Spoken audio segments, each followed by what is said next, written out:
So now he has a property with a tenant in place and he can't get out of the hard money loan. It's a very scary situation. Hello everyone, Travis Spear with Pine Financial Group, where we work together so you succeed. If you're seeing our video for the first time, hit the subscribe button and the notification button so that you get notified when we put out new content. Today I'm here with Kevin Amolsch, also from Pine Financial Group, and we're going to discuss the importance of having a clear exit strategy when making a real estate investment. Kevin, what are some of the mistakes you see people make when buying real estate without a clear exit strategy? You know, right before we shot this video, Travis, I was sharing with you one of my clients from a while back and one of the mistakes that they made. And this is a really experienced investor. I was very surprised to see this type of mistake made. But what happened in this specific case is they were going to fix and flip a house, and then they decided, you know, the cash flow on this is too good to pass up.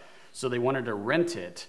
They did use a tenant buyer instead of a normal tenant, but that doesn't really change much because in a hard money loan, you got to pay that loan off fast. And this tenant buyer was set to buy it within a 2-year period. Our loan's 9 months. So he got himself into a little bit of trouble. He thought he was qualified. He went to go get that refinance to pay us back and keep the rental property.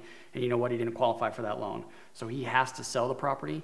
And you and I both know that the pool of buyers for an owner-occupied user is pretty big. That's why single-family houses, we say it a lot, is one of the more liquid investments in the real estate realm. Sure. But when you put a tenant in there, now you're shrinking that buyer's pool significantly because now you have to sell to a landlord or an investor.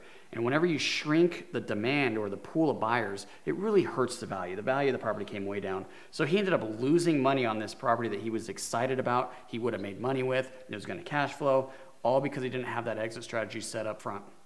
Yeah, so if you're going to hold the property long-term for a refinance, very important to know what that refinance looks like. Yeah. Whether you're working with a Fannie, Freddie type of conventional lender or you're working with a local bank, there's a number of things that come into place. In this example, he couldn't get the refinance done. So whether it's credit, income, reserves, seasoning, all things that you need to know so that you can be successful on that. But another thing that sticks out to me on this deal is if he was going to flip it, he probably did a pretty nice rehab on it, right? Now, not only are you sticking in a tenant in there that you're trying to sell the property with them in the property, but also an opportunity for them to beat up these brand new finishes that you put into this nice property that you intended to maybe resell for retail at one point. So that's a big downside. Dude, that's such a great point. And he probably spent more money on it, so his margins were smaller. Sure. He's into the property for more, you make less. Right, rather than typical rental or rent-own situation where you might do a little less to the property. That's right. Yeah, very important to know that. The other piece in a flip scenario is if your property is not selling,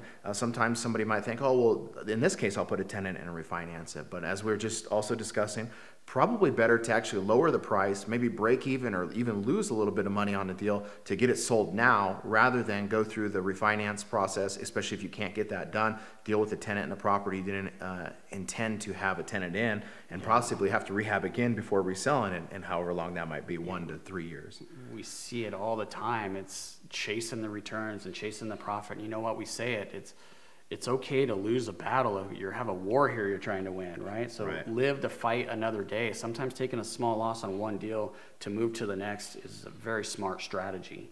Yeah, as we cover a little bit more on what to do if you're going to keep the property as a rental and how you might face that, have a clear exit strategy there. A lot of that's going to come into your refinance, right? And working with the right lender so you can get refinanced quickly with no title seasoning, and understand that you're pre-approved for that refinance in the beginning. That's something that we work really closely with our borrowers on to make sure they're working with good lenders. Yeah, we want to set our clients up to succeed, so we're going to require you to be pre-approved for that refinance if your strategy is to refinance. Now, if you're going to fix and flip, we don't care as much about the refinance. Knowing that your strategy is going to be to sell the house, you don't necessarily need to qualify for a conventional loan when you use our money. Yeah.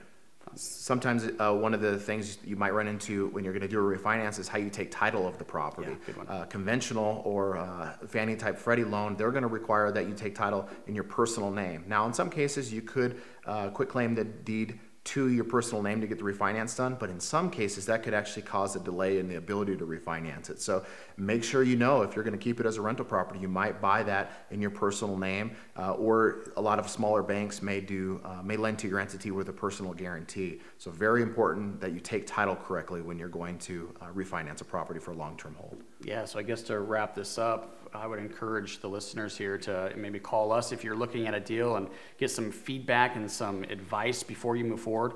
But the order I would say would be to first come up with your strategy, then get your financing in place, and then find the deal. A lot of times people find the deal first, and you hear a lot of gurus out there saying the money's going to find you, the money will find you, just go find the deal first.